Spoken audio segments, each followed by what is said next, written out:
The summer sun beat down on the quiet cul-de-sac, children's laughter echoing faintly in the distance. Everything seemed ordinary, peaceful, until the sound of heavy boots scraped against the driveway.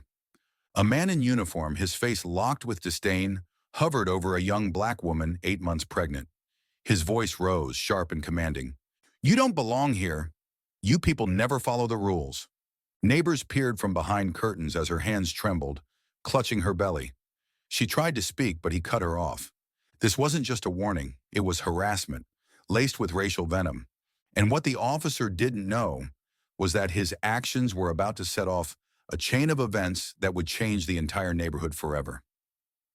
Her name was Alicia Carter, 29 years old, a high school teacher who had recently moved into the subdivision with her husband Marcus. Alicia was radiant with the glow of motherhood. She carried herself with grace, but that day, fear shadowed her eyes. She lived through prejudice before, but this time felt different. It wasn't a stranger on the street. It wasn't an offhand comment at the store. This was her own neighborhood association cop, a man who was supposed to ensure safety, turning against her. The man standing over her was Officer Raymond Dillard, head of the Homeowners Association's private security detail. A retired city cop, Dillard carried himself with an air of authority he hadn't earned in years. With his buzz cut, mirrored sunglasses, and rigid posture, he wasn't just enforcing HOA regulations. He was reliving his days of unchecked control. And in his eyes, Alicia was a trespasser, not a neighbor, not a teacher, not a woman carrying life, just someone he wanted gone. Alicia's husband, Marcus Carter, wasn't home yet. He worked late as an EMT, his life spent saving others in emergencies. Tall, steady, with the build of someone trained to keep calm under pressure, Marcus was the kind of man who believed in justice, not vengeance. But when injustice came to his doorstep, when the people he loved were threatened, he became something else entirely. And on this day, his arrival would flip the balance of power. "Ma'am, this neighborhood has rules," Dillard barked, pacing like a wolf circling prey. "Your grass is an inch too high, your car's parked crooked, and that trash bin left out half a day too long. Around here, we respect order, understand?" Alicia tried to steady her breathing. "I'm pregnant. I can't move as fast as I used to." Dillard smirked, cutting her off. "Excuses? You think pregnancy exempts you from responsibility? That's the problem with people like you." The words stung like daggers. Neighbors who had gathered nearby gasped, but no one spoke up. A silence heavier than the summer air filled the street. Alicia's hands trembled. She thought of calling Marcus, but held back. He was already exhausted from long shifts. She didn't want to burden him, but Dillard wasn't done. He leaned closer, his shadow swallowing hers. "If you don't get in line, I'll make sure you regret ever moving into this neighborhood." Over the next week, Dillard intensified his campaign. Alicia found warning notices taped to her door almost daily. Neighbors received anonymous complaints about her property. Even her mail was delayed, intercepted, and tampered with. At first, she tried to ignore it, but the stress mounted. Her doctor warned her, too much tension could harm the baby. What hurt most wasn't just Dillard's cruelty, it was the silence of others. Some neighbors whispered apologies in private, but none dared to challenge him publicly. Dillard had a grip on them all, a mix of fear and intimidation. But one afternoon, the breaking point came. Alicia was carrying groceries from her car when she suddenly felt dizzy. Sweat dampened her forehead as she leaned against the hood for support.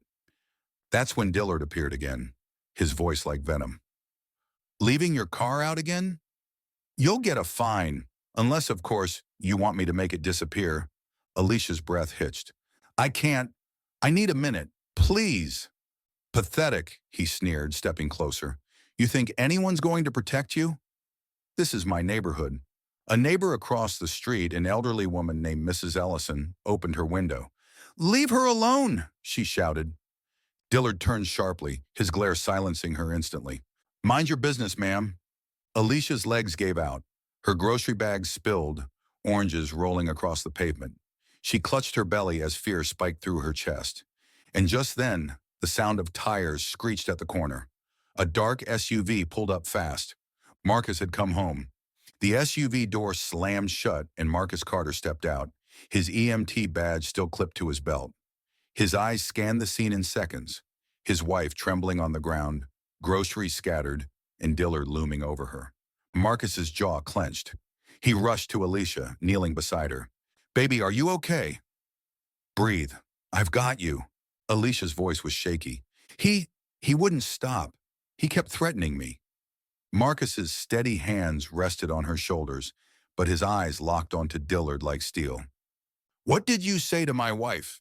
Dillard smirked, tilting his sunglasses down. "Your wife? She's been breaking the rules. I'm just doing my job. If she can't handle the pressure, maybe she shouldn't live here."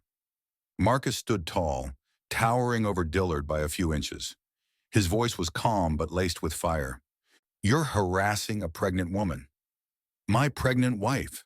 That's not enforcing rules, that's abuse." Dillard stepped forward, chest puffed. "Watch yourself, son. I wore a badge long before you were patching up drunks in an ambulance. Around here I am the law." Marcus's expression didn't flinch. "No, you're a bully hiding behind a clipboard." Neighbors had gathered now, more than before. Whispers rippled through the crowd. Phones were raised, recording. For the first time, Dillard's confidence flickered. Alicia tried to stand, but Marcus gently held her arm. "Stay here." He turned back to Dillard. "You think because people fear you, they respect you. But fear doesn't last forever. And right now, this entire street is seeing exactly who you are." Dillard's voice cracked with anger. "Don't test me, boy." The word boy hung in the air, sharp and poisonous. A collective gasp spread through the crowd. Even those who once stayed silent shifted uncomfortably. Marcus's voice dropped lower, steady as stone. "You just made your biggest mistake." Dillard, realizing the tide was turning, pulled out his radio. "I'm calling this in. Disturbance of peace. Threatening HOA security." Marcus folded his arms. "Good. Call them. Let them see the footage. Let them hear your words." Mrs. Ellison, the elderly neighbor, stepped onto her porch. "I've got it all on video. Every word, every threat." Other neighbors murmured in agreement, raising their phones as proof.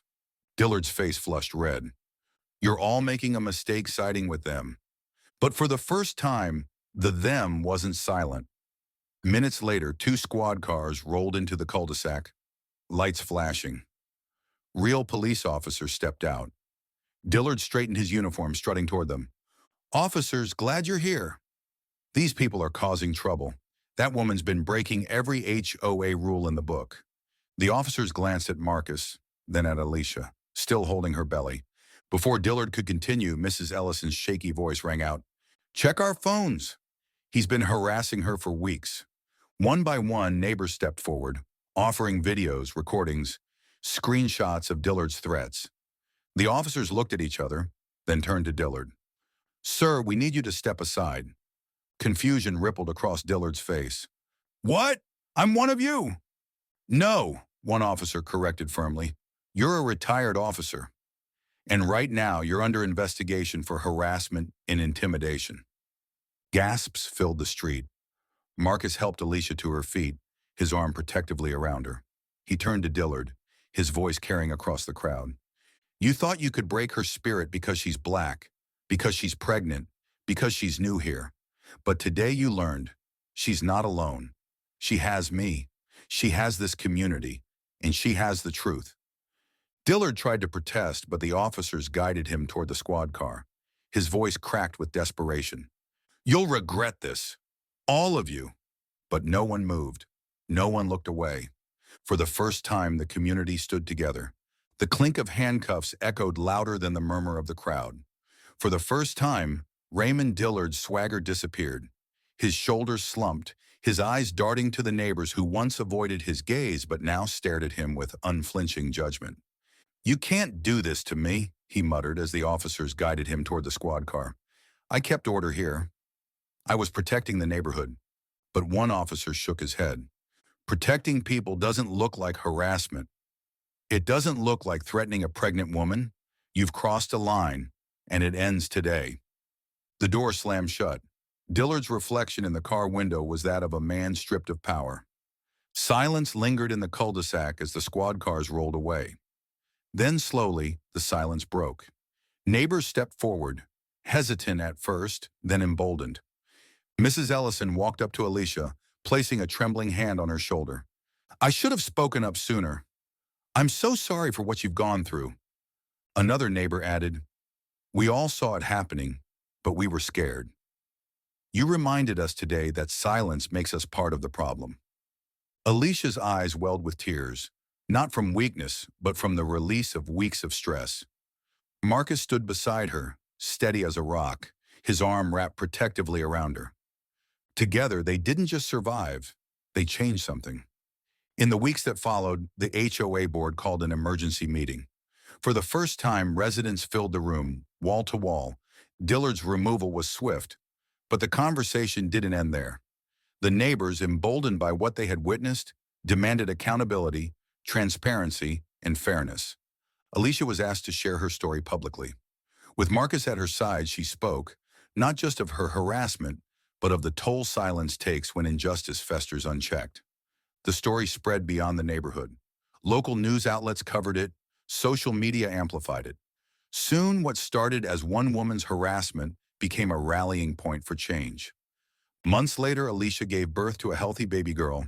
As she cradled her daughter in the hospital room, Marcus leaned close and whispered, she'll never have to question what strength looks like. She'll see it every day in her mother. Alicia smiled through tears. The road ahead wasn't perfect, but she knew something had shifted, not just in their neighborhood, but within her own spirit. She had faced injustice head-on and emerged stronger, surrounded by a community that had finally found its voice.